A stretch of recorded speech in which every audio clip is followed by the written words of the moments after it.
Good evening, everybody. All right, it's good to see you here tonight.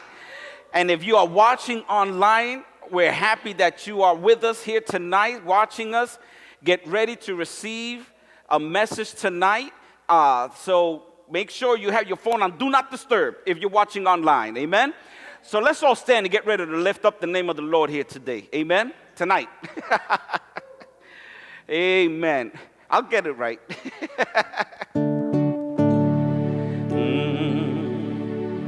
One, two, three. Oh,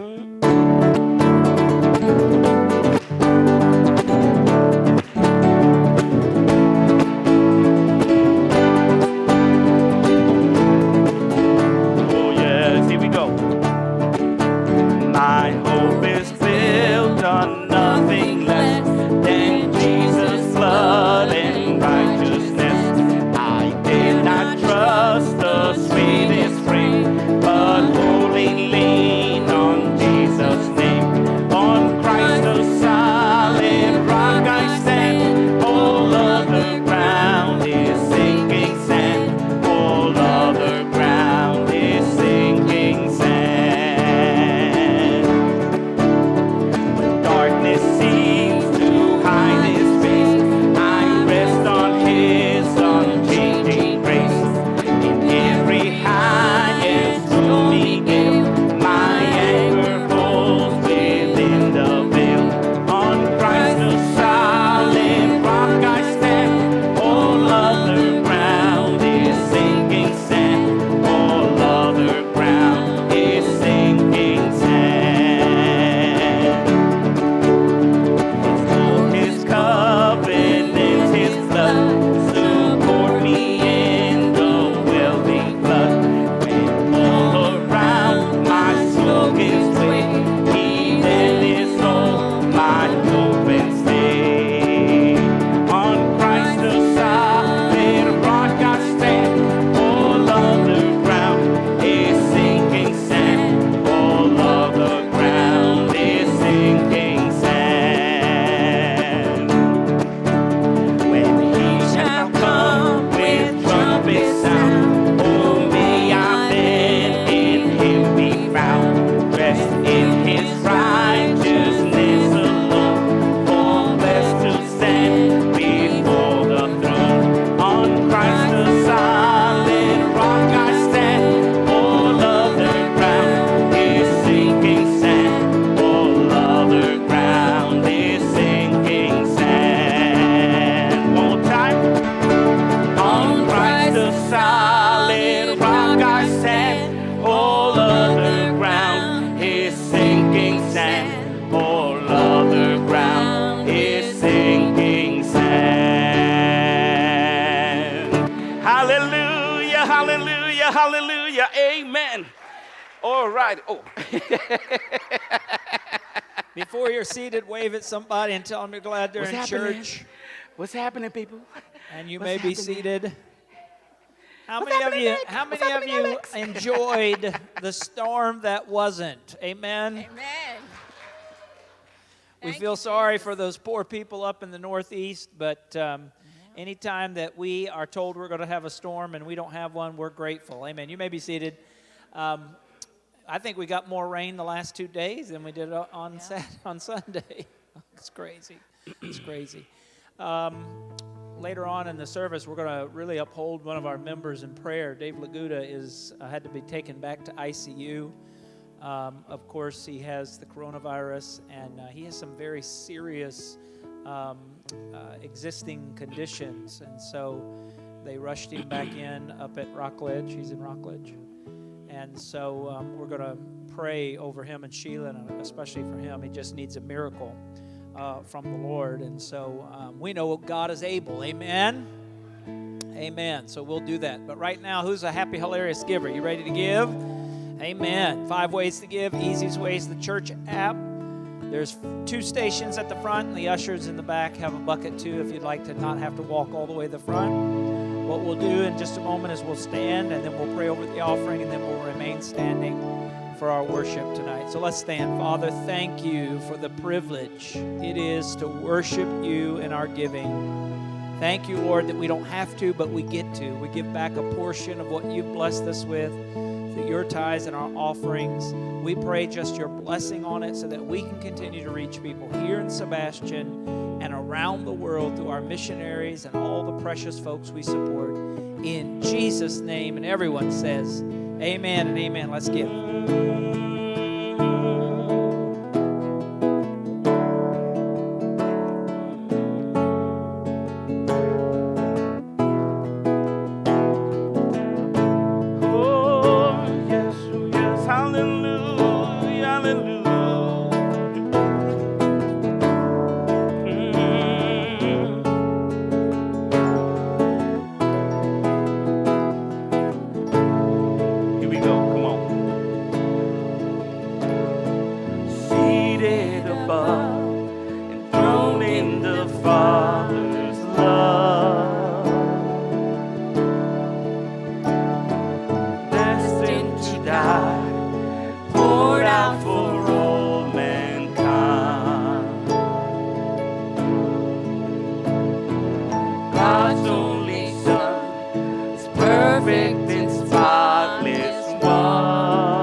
Every victory is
Father of kindness, you have poured out grace.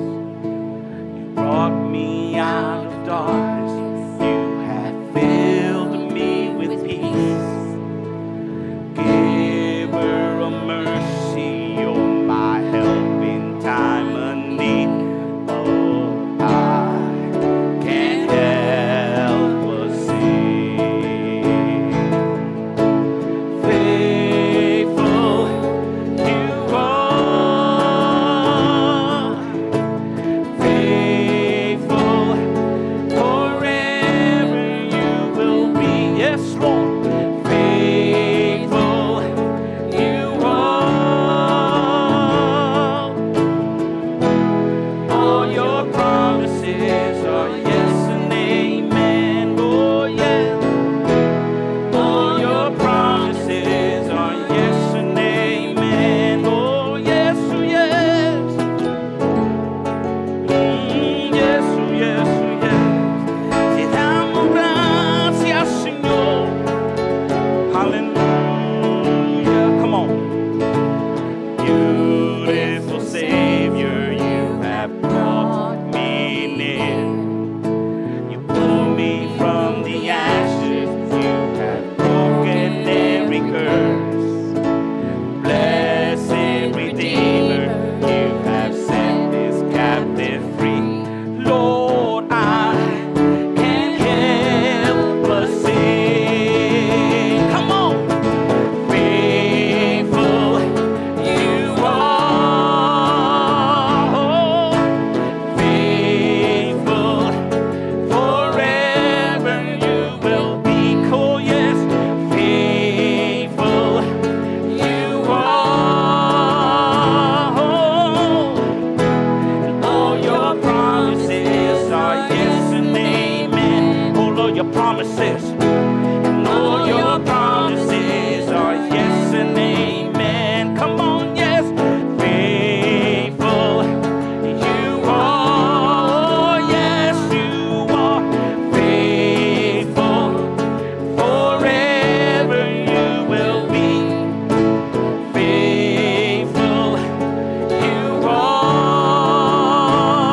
Yes. All your promises are yes and amen. Hallelujah. Oh, yes, oh, yes. Oh, yes, oh, yes, oh, yes. Woo! Santo, santo, santo, santo. I will rest in your promises. My confidence is your faithfulness. I will rest in your promises. My confidence is your faithfulness. I will rest in your promises. My confidence is your faithfulness, and I will rest in your promises. My confidence is your faithfulness. Faithful you are. Faithful forever you will be.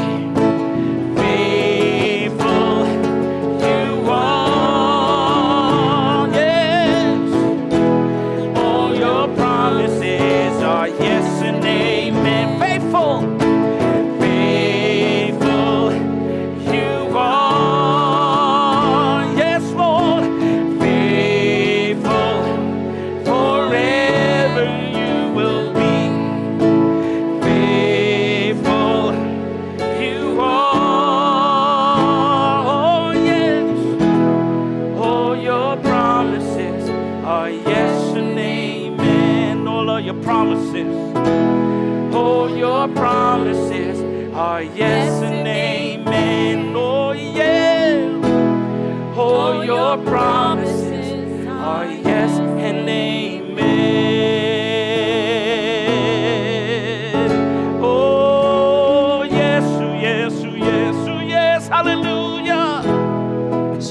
his promises is that by the stripes that Jesus took, we are healed. So let's intercede and let's position our prayers. Let's target our prayers for Dave Laguda all the way in the hospital right now. Would you do that with me? Would you agree with me? Right now, Father, we come to you in the mighty name of Jesus, and we thank you that you've already paid with the stripes that Jesus took upon his back for Dave's healing. So we speak to Dave's body, be healthy, be whole. We speak to his lungs. May he breathe the breath of life tonight, Lord, in that hospital. We thank you for the doctors. We thank you for the nurses and the technicians. But ultimately, Lord, we know you are the great physician. And so we stand in the gap. We are intercessors standing in the gap for Dave tonight, Lord, right now. I pray peace in Sheila right now, Lord God, as she can't even be there. She can't even be at the hospital with him. I pray peace right now for the family, for the grandkids, and for the children, Lord God. I just pray, Lord, they rest in the confidence that our God is faithful and that his promises are yes and amen. So we speak that. We speak that over every person that's got this crazy virus right now. We thank you for those that are even here tonight who have been healed from it in the name of Jesus. And so, Lord, because of that, we stand in faith for Dave, and we thank you. So, God, have your way. Touch every person that's going through whatever they're going through tonight. If they need a miracle in their finances, we speak provision as Jehovah Jireh is our provider. If there's relationship issues, Lord, we pray you'd be the reconciler. We pray, Father, right now, whatever's needed, that, Lord, you would meet the need and that you would encourage and you would lift up and that you would just bless because, Father, you are a good, good God.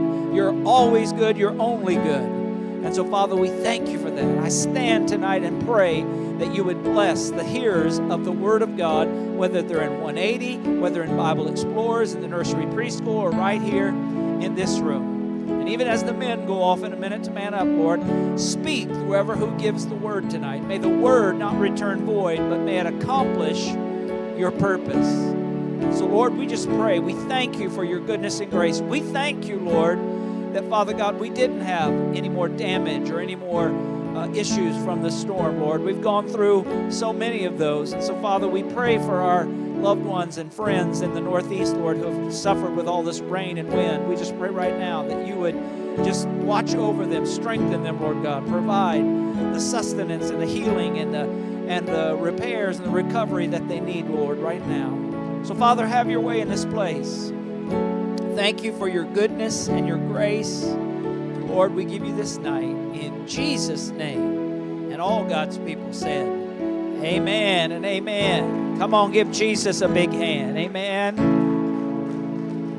Amen. You may be seated. And guys, if you're going to man up, you're headed to the den. And so just follow the guys over there to the den. And the rest of you are right here for Pastor Sue for the next edition of The Armor of God.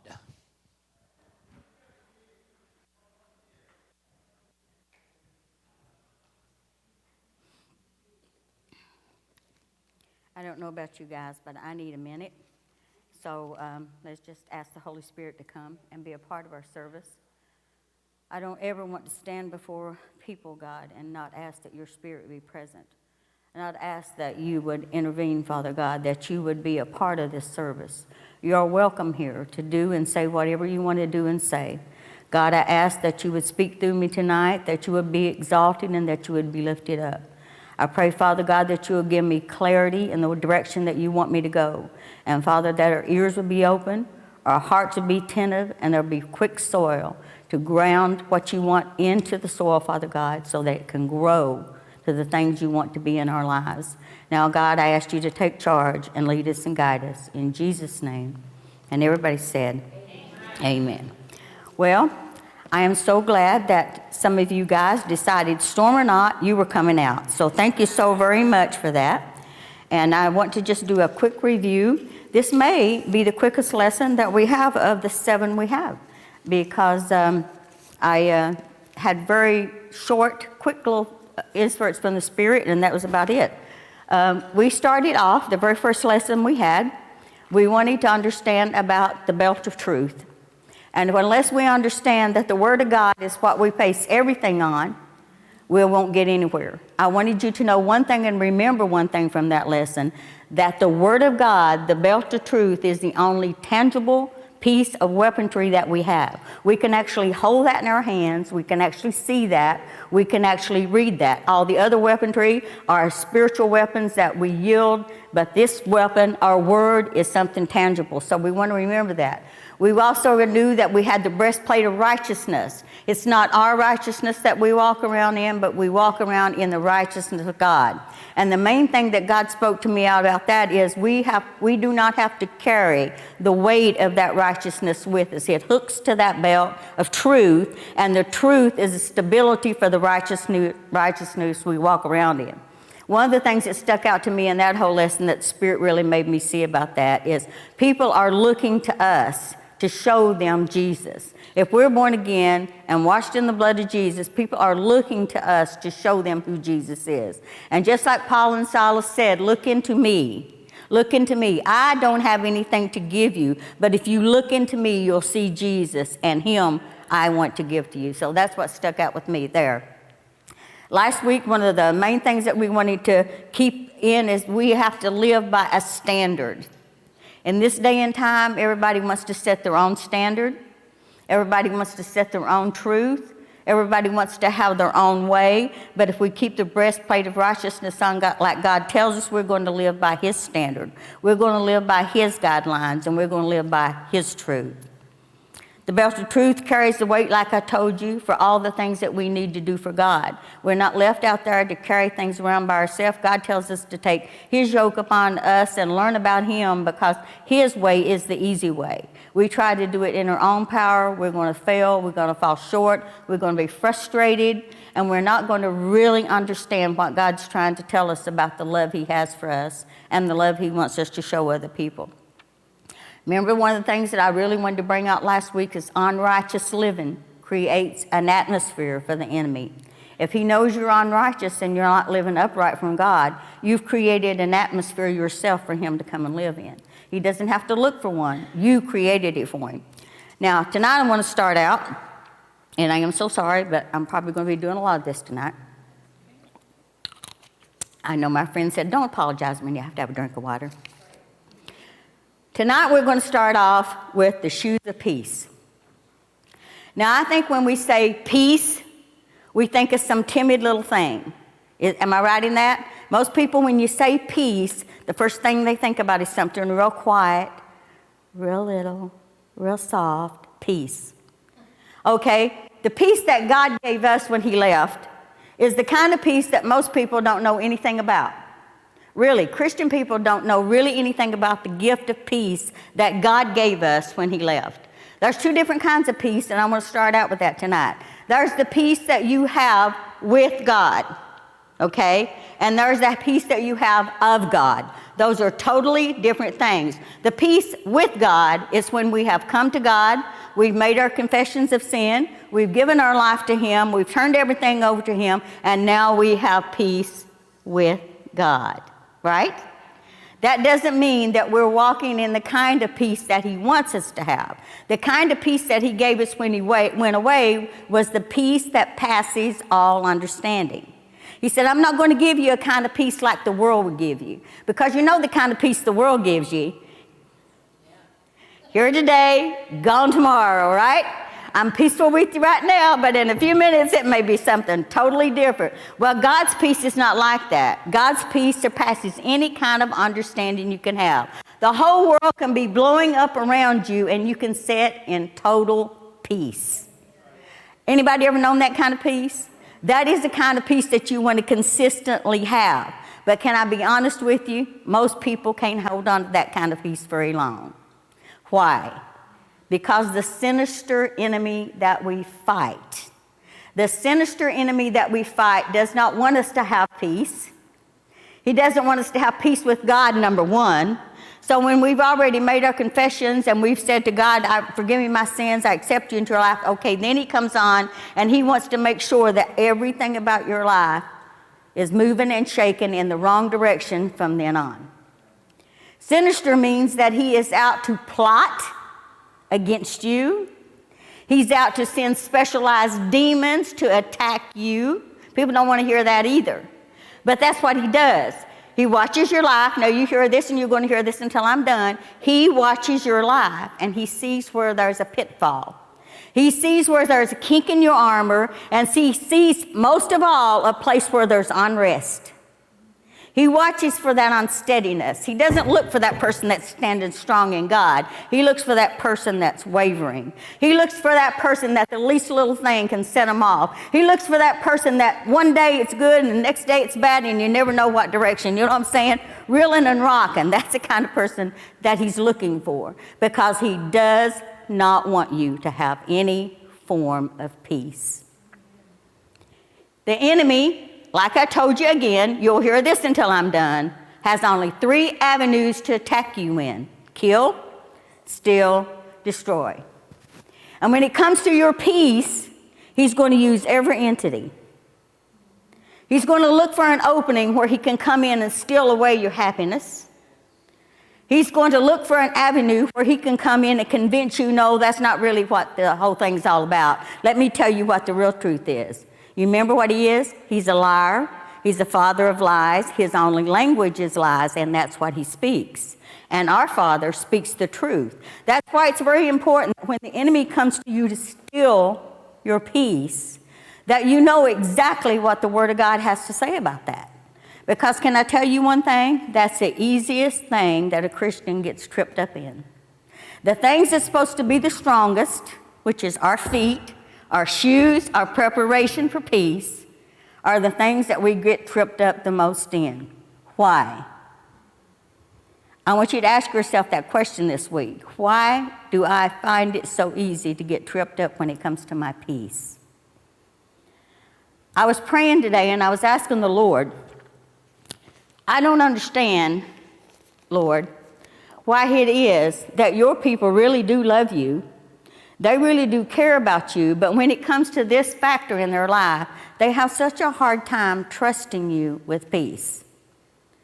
I guess I understand peace a little bit more than the average person does, because my whole life from childhood until the time I was a young mother had no peace.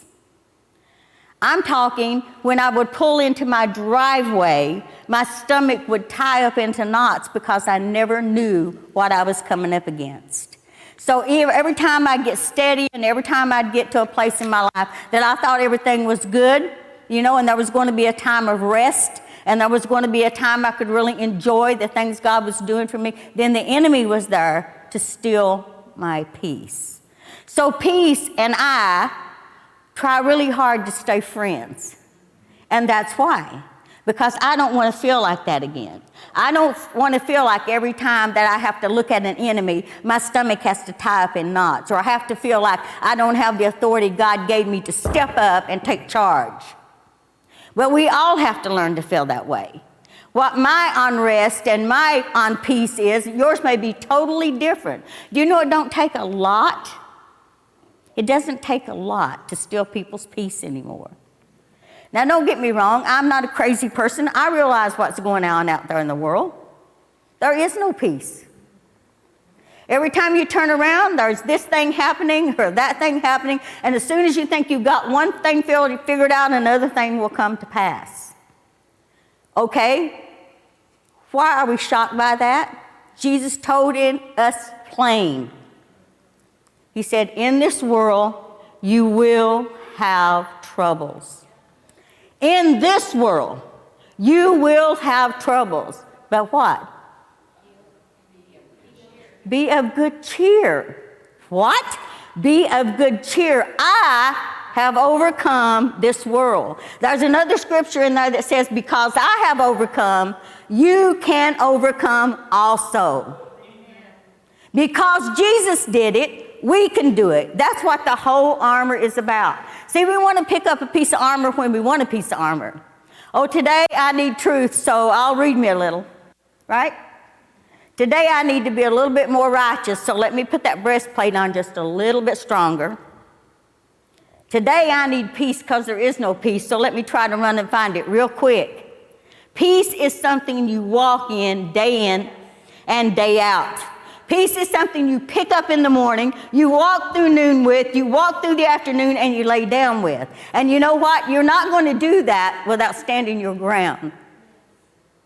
Peace is not just going to come and sit there because you want it to. Peace is going to come because you make an active effort to keep it. Blessed are the peacemakers, for they shall be called the children of God. Blessed are the children. Blessed. But too much we see of people, they want to show discord, right? They want to cause disharmony among people. You know, it's just like I said, every time you turn around, you can see, as probably was me. See, the devil didn't like that. Let's do that again. Every time we turn around, we see the enemy trying to sow discord. Tell me, wasn't that queued up? But that is not what God wants us to do. God wants us to stand our ground. He wants us to stand our ground. He wants us to follow the way of peace. He wants us to follow the way of peace. And I said to the Lord, because he's telling me peace is not this mamsy-pamsy little thing. Peace is not this quiet little thing that people think, well, I just told the girls, there was 2 of us here, we didn't think nobody else was coming. I told Beth and Jan, I said, well, let's just build us a campfire and sing Kumbaya, we'll be good. Because, you know, that's what we want to do, right? Just sit back and sing a few songs, go home, and that's it. But see, if we come to get prepared to fight the enemy, then we got to be willing to do what God's word says to do that. I can't blame anybody else in this world if I lose my peace. I can't. I may want to. I may get my little puffed up mouth going on and my little whatever going on, but that ain't going to help nothing. It's up to me to keep my peace. When the Bible says over in Psalms that we are to guard our heart because out of our heart is the well springs of life, it also says that what? Peace is like a guard on our hearts. Did you know that? Peace is like that guard. We have to want peace enough to be willing not to always be right, right? That's hard for women because women, I'm sorry, girls, we just like to be right. But we can't always be right. Sometimes we have to take the way of peace and decide we're just not right, right? Okay, I was thinking about this and I'm thinking, okay, Ecclesiastes is a very strong book about a very strong and wise and rich man. And if you've never read it, read it. It's another one of those short little books. It's got a lot of good common sense in it, even though it was written by, like I said, one of the richest men in the world. And Solomon wrote this book, and some of the places that really stuck out to me was where he was going over the list of all the things that he had accomplished. Remember reading that? He says, I have got the most land of any place. Now I'm paraphrasing. I've got the most land of anybody around here. I've got more wives than anybody has. I have more land. I have more wealth.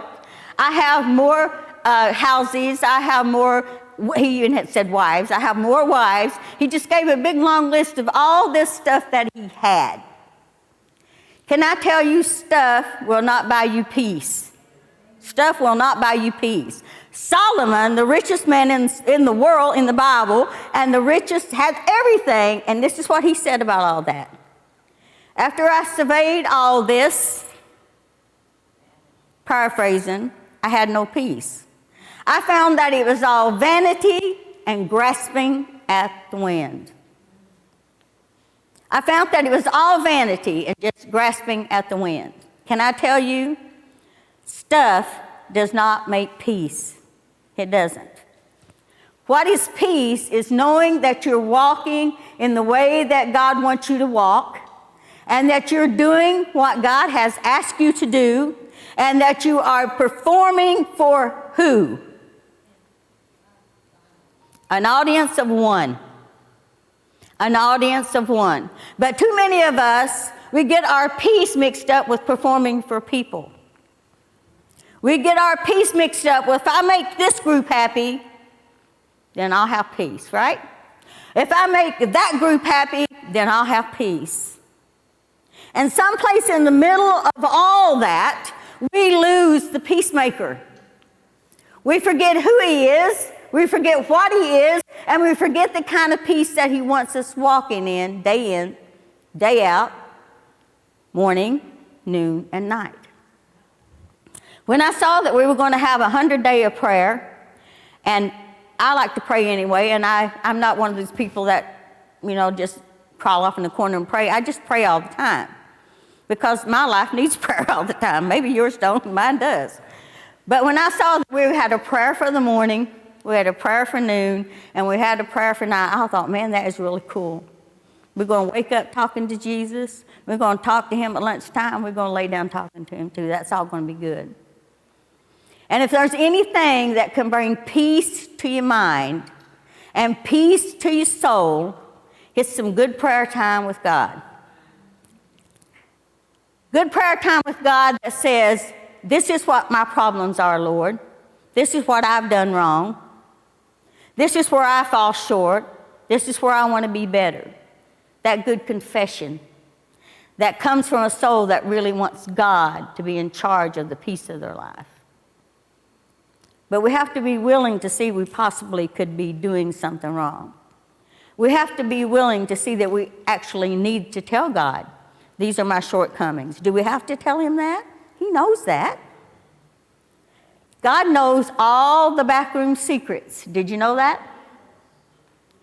Every backroom deal that's made, God knows about it. And why we're so insistent on pleasing and making people happy rather than making God happy and having that peace, I still don't get that. You're not going to stand in front of people and they're going to judge you on the end of your life. When your book is opened up and God's going to look at it, you guys are not going to be my judge. He's going to be. He's going to be my judge. He's going to say, this is what you did do, this is what you didn't do. And according to what I just read today, he's going to tell us about the good and the bad. People don't like to hear that either, but that's what it says. So my thing is this. I want to have peace. I want to have peace with other people. I just told somebody tonight, I honestly do not think there's anybody in this world that I know that I can say I hate or I'd like to see something bad happen to them. No, I really don't. And that's the truth. Is there people that makes me want to go the other direction when I see them coming? Yeah. Not because I dislike them or because I hate them, because I just know that there's going to be no peace in that situation. You see what I'm saying? And when you've done everything you can do to have peace, then you've done everything you can do, and you can't really take it on yourself anymore. You can't. Jesus said, I gave you shoes, I gave you feet to be prepared to walk in peace. I thought about this long and hard, and I thought, well, Grant said something about this. I'll take what he said, and then I'll add a little to it. As long as it's not distorting the Bible, I guess that's okay, right? I can't distort the Bible, though. I go to hell for that. I can't do that. I thought about what is the one thing that people really dread the worst in Florida. Now, Grant didn't say this. I just said this. We don't like hurricanes. We don't like tornadoes. We don't like that kind of weather. I don't like getting outside and prepping everything and putting everything away and trying to make sure that everything's out. And then Grant has to have everybody at his house because all the chicks have to be in, you know. And then you have to get right back up and you have to take everything down, put everything back. I don't like storms, period. Do I get afraid of storms? Do I get scared of storms? I don't. I really don't. Because I can't make that storm be worse and I can't make it be better, but God can if I stay in peace and I pray about that. So I keep my peace about it. If it's up to me, I'd stay at my house all the time. That's just what I do. But there's something that really, if we think about this, God's creation, they really know how to react to everything he does. All his creation knows how to do the right thing except us. His creation, all the animals, all the birds, they know who they're depending on. They know who they trust. They know who feeds them. They know who keeps them sheltered. They trust him. One of the main ones that comes to my mind is the eagle. Every time there's a storm, I think about eagles. Why do I think about eagles? Because eagles are the most majestic, biggest, graceful birds that there is. But there's one thing about them. They know when a storm is coming. There's something built inside them that says, I know there's a storm coming. And they don't do like the smaller birds do. They don't find trees to go hide in and bushes to go hide in. How do I know that? I have birds all around my house. Believe you me, I watch them hide.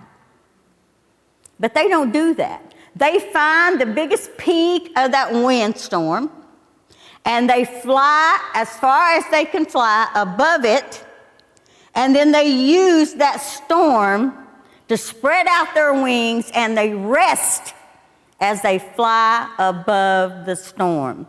The storm doesn't go away. They don't do anything with the storm. They use the storm for their benefit. Isn't that awesome? They use that storm for their benefit. They're above all that storm. They're not seeing all that, and their wings are gliding above it. Why don't we do that? The Bible says that we can have joy even in the middle of trials and troubles and temptations. And you know me, I'm sorry. I told my girls I think I missed my call and I should have been a stand-up comedian. I still think I should have been. But I thought all kinds of troubles and I should find joy. Yeah. Here comes another storm. Oh, this is so cool, you know. Oh, there's another trial. Yeah, let me get that. There's another temptation. Oh, yeah. You see what I'm saying? That sounds kind of silly, doesn't it? And it is really, but what I'm saying is, when we see things like that coming at us, when we even get blindsided by things like that, count it all joy. Count it all joy. Because our Father has already overcome all that, and He wants us to have peace in that. But when we get fretful and we get anxious and we get worried, then guess what? That rubs off on everybody else. And the peace that you were enjoying, you're going to have to really hold on to that, because in the middle of this storm, you're going to lose it if you don't. There's one other thing about an eagle that probably you don't know. It's when they get like 30 years old, things start changing in their body. By the time they get to be 40, I'm using this as a timeline from my own life. By the time they get 40, this is what happens. Their beak gets all snarled. Their tentacles get all drawn up, right? Their wings get so heavy that they can't even fly because they stick to their chest. They got a choice at that point.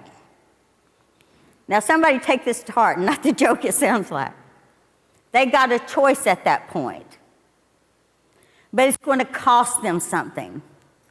And it's not going to be easy. And it's going to be painful.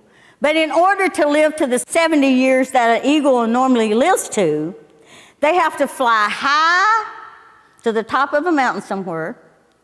And as they set up there, they have to pluck off every feather. Now, this is at 40 years old. They pluck off every feather. They take their beak and they knock it against a rock until it falls off, and their tentacles are done the same way. Till they sit there, no beak. You get that, don't you? No beak, no tentacles, and no feathers. Wow. That's true. Do research and find it out. That's true. But as they sit there, there's a metamorphosis happens. There's a change that happens in them. Okay, God wants to take us in our times of unrest, when we don't have peace, when we don't have security, when we don't have the finances, when we don't have anything, and He wants to set us down, and He wants us to go through a change of the way we think about things, of the way we react to things. And the first thing you know, your thinking is not going to be like it used to be. Your actions are not going to be like they used to be. The things that used to really mess you up, they don't even seem so bad anymore. And just like that poor old eagle sitting up there at 40 years old with no tentacles, no claws, no beak, and no feathers, that all starts to grow back. It all starts to grow back. And he becomes that majestic eagle once again, and he flies down from that deep place, and he lives another 30 years. And he enjoys full eyesight.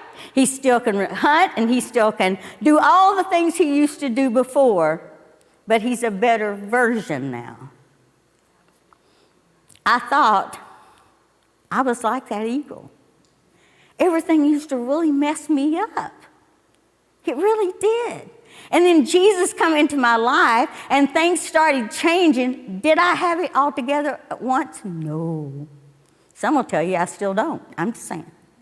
But here's what happens. You learn to trust in God more. You learn to take him at his word.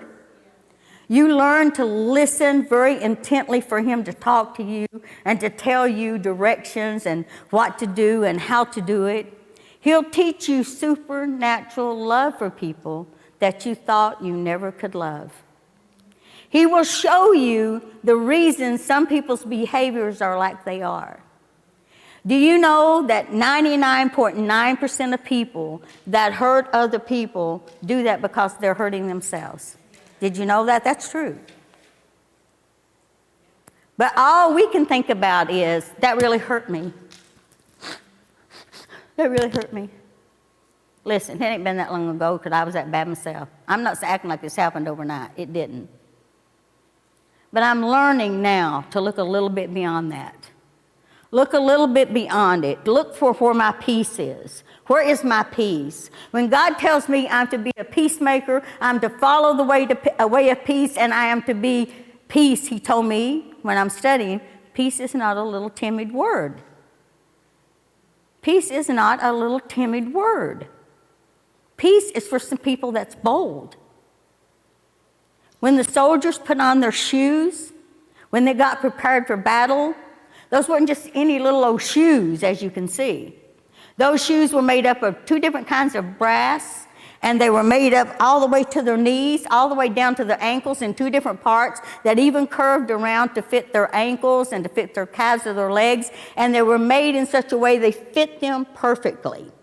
The bottom part of their shoe was made up of two different kinds of leather, and it was held together by more brass and big, strong, thick bands. And that shoe would be tied securely around the bottom of their feet. So wherever they walked and wherever they put their foot down, believe you me, you knew they were in the place.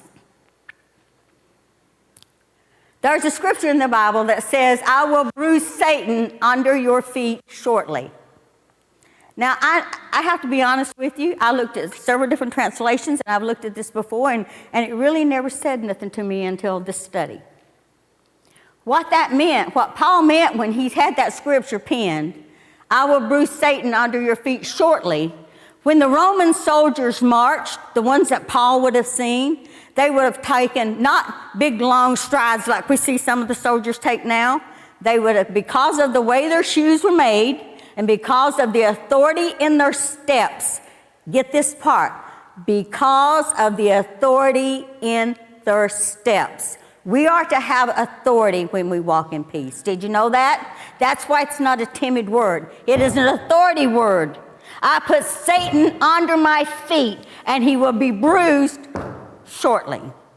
The reason they said that, underneath the heels of the soldiers' feet, there was big, thick, like hobnails, sort of. And they was be between 1 inch to, I read some people even had 3 inch long, I don't know how they'd even walk with that, but they'd pick their feet up and they'd put them down in short, stately marches. That's what that meant. I will bruise Satan under your feet shortly, because they took short authority steps when they walked. You could hear them all over the town. When the soldiers were on the street, even though they were taking short, smooth steps, You could hear them on the cobblestones. And if you've been in Jerusalem like we have been and we've seen the cobblestone streets, I can only imagine how that must have sounded with all those footwear of those soldiers going down those streets. And here's another thing. If anybody got in the way of those soldiers when they're marching, they weren't going to stop and let you go by, honey. Don't think that they would stop their march and let you go by. They would walk right over top of you. They wouldn't stop to see if you were hurt. They wouldn't stop and see if you were damaged. They had the authority to be on that street and to walk and to stand in their shoes, and that's what they did. Let me tell you, Satan's not going to back up for you. Do you think he's going to back up for you? He's not going to do that on his own.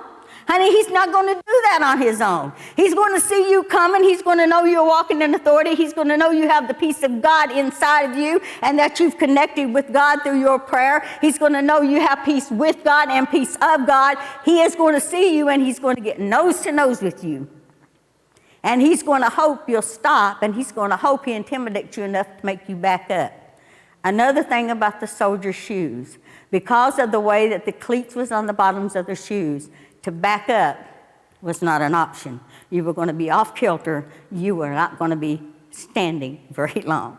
Your shoes are made to go forward, not backwards. So as they marched down that street and the people saw them coming, they knew the authority was there. Satan needs to know you have authority over him. He needs to know you're not going to let him rob your peace. You're not going to let him rob your security. You're not going to let him rob your relationship with God. And you're not going to let him rob your relationship with people. He needs to know that. I can't tell him for Linda. Linda can't tell him for me. It's up to me to tell him. My shoes are put on my feet for my walking. And I have got to do what God tells me to do while I have them on. Too many times, we just get so bent out of shape, so frustrated with everything, that it's so much easier to just take our shoes off, sit down and rest, and whatever. There'll be time to rest someday when we're in heaven. I don't really think it's going to be the kind of rest we think about. I think we're going to have really cool jobs to do up there.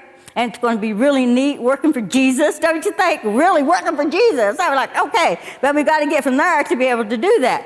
So we got to keep our peace about us. We got to let us know that our peace is made to guard us. It's also made to protect us. What's it going to protect us from? It's going to protect us from bad thinking, right? It's going to protect us from bad actions. It's going to protect us from bad words. Words are very powerful. Did you know that? Words are very strong. They can make or they can break a person. Be a peacemaker with the authority of God. And that means you have to be able to tell people the truth and know that you're telling it the way God wants you to, in love and in compassion. To be that kind of peacemaker God wants you to be. The Bible says in Colossians 3:13, let the peace of Christ rule in your hearts, to which indeed you were called to one body, and be thankful. Now, I never thought about this. Honestly, I never. I'm very grateful for what I have. And, to me, I was telling a friend of mine today, I thought, some person just had told me they're tired of the furniture they have, and they need brand new furniture. Their furniture is outdated, and they have to have this and that. And I said, I'm very happy with what I have. And I'm very content with what I have. And you know what? My furniture is never going to go out of style because I have collected. I have a little of this and a little of that. So I'm going to be good, okay? So those things don't bother me. They don't bother me. But I'm thinking a lot of people, they have to have stuff. And they think if they have stuff, that's going to give them the peace and the satisfaction they have to have. I thought, how does real peace come to people when they don't know how to be thankful? How does real peace come to people when they don't know how to be thankful? Do you know you can be thankful and that activates peace in your life? Did you know that? You can tell God, I am so thankful for my family. I am so thankful for my home. I am so thankful for the food you provide. I'm so thankful for the clothes I wear. And that starts activating that peace because it shows you that God is there guarding you and protecting you and helping you. And it activates that peace in your life so that you can be and do the things that God wants you to do. When they use the word that he was using here, guard, when you were in the place where Paul was at and you were watching the guards that go around and you were watching how they marched and you watched how they get dressed, then it says let it rule in your life. Rule was the word they used for the people that was in the gladiators arenas. They ruled over whether you won or over whether you lost. Did you know that? That's where that word came from originally. It came from rule because they ruled over the gladiators and they told them whether they were the winner or the loser. So let that rule and reign in your heart. When it comes to your peace, you have to let God say, well, you're doing this and this is not going to bring you peace. You're doing this and this is not going to help your peace grow. You're doing this and your peace is going to be less and less if you keep doing this. Let my peace reign and rule in your heart, in your minds, and in your souls. Remember, your heart is the place where your soul sits. And your mind is where everything happens before it gets to your heart. You have to take thoughts captive when they come into your mind. I'm not saying, I can't speak for you guys. I can't. I can speak for me. And I can tell you there's times in my life that I just want to jerk some people bald-headed. I'm sorry. I know that sounds bad. Forgive me. But it's true. He said that to me. But it is true. But you know what? You got to get a handle on that. You got to get a handle on that. Because if you do that, then your actions and your mind, you have not taken that thought captive. You've not done anything with it. You've done exactly what the enemy wanted. You let him steal your peace. You let him steal your joy. And you walked right into something you knew darn good and well you should have stayed out of. So let God reign and rule in your heart, in your mind, and in your spirit. We need to have a firm grip when it comes to peace. We need to know that God wants to give us stability. We don't have stability in this world. God wants to give us that. We need to know that God wants to keep our footing strong and steady. We need to know that he wants to keep us sane. It's a lot sometimes to just stay sane. And he wants us to stay sane. Clear thinking, clear actions, peace. The kind of peace that God says will pass all understandings. When Morgan was a little bitty girl, and I wish I could have found the picture, I would have had Michelle scan it up. I used to love to go by her house and pick her up on Saturday and bring her to my house. And one of her favorite things to do was she liked to shop for shoes. We'd go shoe shopping almost every weekend. Before she had gotten to the point that she could go pick her own shoes out and get what she wanted, she would always come to my house and she'd go into my closet and she'd get my heels out. And she had this big old cowboy-looking red hat that come from Texas or something, and she'd put that on with my high heels, and she'd walk in her diaper. I got a picture to prove it. I will find it. She'd walk around in her diaper in those big high heels and that big hat on, and she was all over the place in those shoes, and I used to get so tickled at her. But she didn't want any other shoes. She wanted those high heels, and she wanted to walk in those heels, and she wanted to do all that. But what the thing that really caught my attention, even though her little tiny feet, was in my shoes. As she stepped in the dirt or anything with my shoes on, that footprint was still as if my foot was in that shoe, even though her tiny little foot was in it. When we walk around this world, you know what we need to be doing? We need to be leaving the footsteps of our Father. No matter whose feet is in that shoe of peace, we should be leaving the footprints of our Father. And our Father is going to leave love. He's going to leave patience. He's going to leave goodness. He's going to leave kindness. He's going to leave self-control. He's going to leave every fruit of the Spirit when he steps down. If we walk in other shoes, we're going to sow discord. There's not going to be harmony. There's not going to be peace. There's not going to be love. There's not going to be joy, because that is Satan's footprints, and we don't want to be walking in those. We want to be walking in the footprints of the Lord. I tried to find a good way to end, and I was trying to say, Lord, I really want to know what you want us to see about peace, and just in a nutshell, what do you want me to tell the people about peace?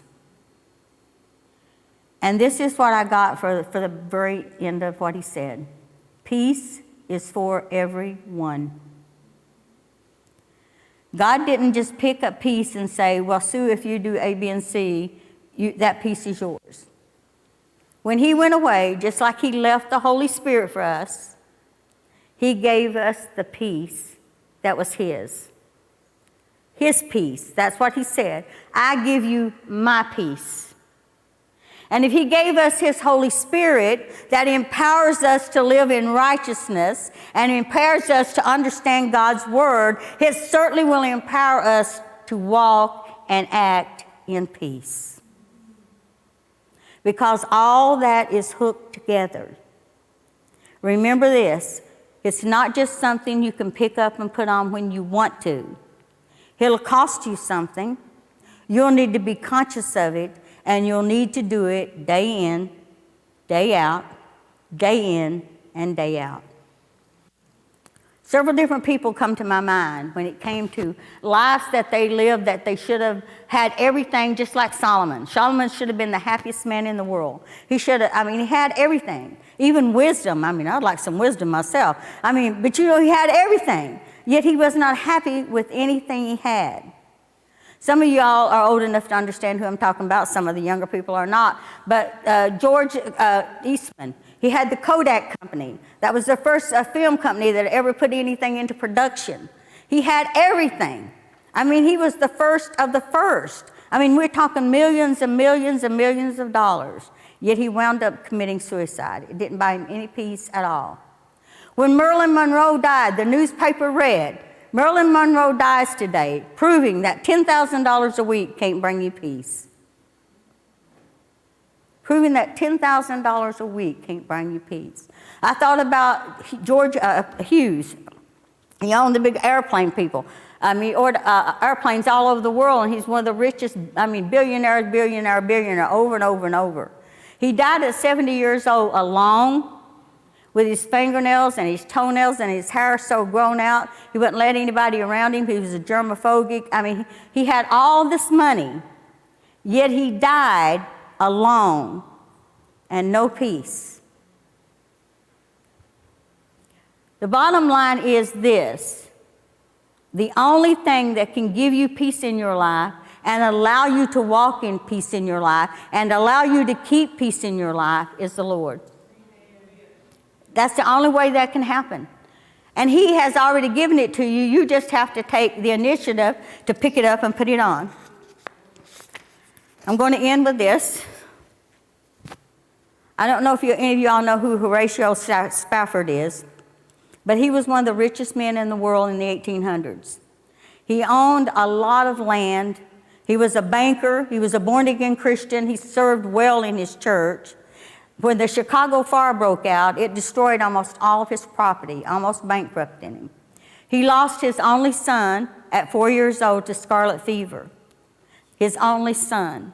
So that was two devastating blows, one right after another. So he decided he's going to take his family on vacation, and at that time, they would travel by boat, and they would go over to England, and they would spend some time there. But something come up with finances at home, so he had to send his wife and his 4 daughters on ahead of him.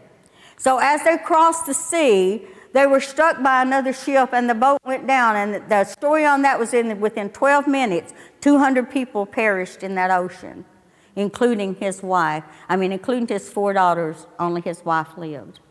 Upon making her arrival in England, she sent him, I guess it was probably, what do you call it? Yes, that. And she said, I alone have survived. What should I do? So he made up his mind. He was going to get on a ship, and he was going to go meet her over there. And as he was going by the place where the ship had went down and where his daughters had drowned, the captain realized what had happened to him and what the sadness must be in his life. So he come to him and said, this would have been the place where the ship went down. This would have been the place where your daughters died. He said that as he stood there looking over into the waters, surveying his life and looking back on all the tragedies that had happened. Because of his firm foundation with God, he looked over that spot and he penned these words: "When peace like a river attendeth my way, when sorrows like sea billows roll, whatever my lot, thou hast taught me to say, it is well with my soul." I want us to take a few minutes and just bow our heads.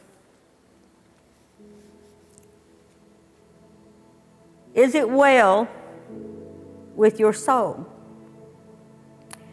No matter what you're going through, no matter what you're experiencing, I know that everybody sitting underneath my voice tonight has your own set of issues you have to deal with. You have your own set of shoes that you have to wear, and you have to walk in that peace and maintain that peace that God wants you to have. But can you say, without a doubt, it is well with my soul?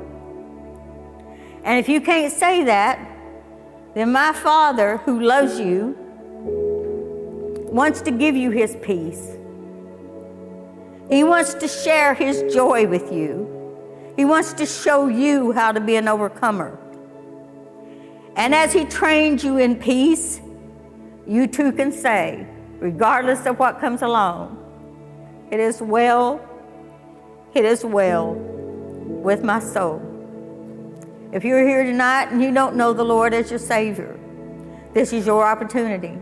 I'm not going to come to you. I'm not going to beg with you. I'm not going to plead with you. This is between you and God.